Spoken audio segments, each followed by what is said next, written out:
আলাইকুম গাইস, আমি এখন একটা গল্প করব। সেই গল্পটা ইঁদুর আর বাঘের মধ্যে। এক বনে এক বড় সিংহ বাস করত।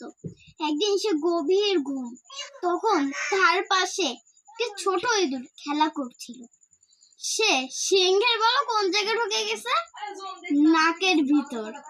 সিংহ ঘুমেতে উঠে বলতেছে কি, তোর এত বড় সাহস, আমার ঘুম ভেঙে দিস, এখনই তোকে মেরে ফেলবো। ইঁদুর ভয়তে কাঁপতে কাঁপতে বলল, মহারাজ আমাকে মারবেন না, আমাকে ক্ষমা করুন। সিংহ বলল, আমি হলাম বনের রাজ, তোর এত বড় সাহস আমার ঘুম ভেঙে দিস? এই বলে সিংহটি ইঁদুরটাকে থাপ্পড় মেরে বলল, এ ভুল আর করিস না, তাহলে তোকে এবার মেরে ফেলবো। একদিন সিংহটারও একটা ফাঁদের জালে আটকা পড়লো। সিংহর গর্জন শুনে ইঁদুরটা দৌড়ে এসলো, বলল সিংহটাকে, মহারাজ আপনি ভয় পাবেন না, আমি চলে এসেছি, এক্ষুনি দড়িটা কুটকুট করে কেটে দেব। এই বলে ইঁদুরটি সিংহর দড়িগুলা কুটকুট করে কেটে দিতে লাগলো।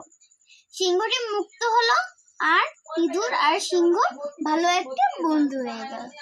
তারপরে আর কি হলো জানি না, পরের ভিডিওতে পরে হবে। Like and subscribe.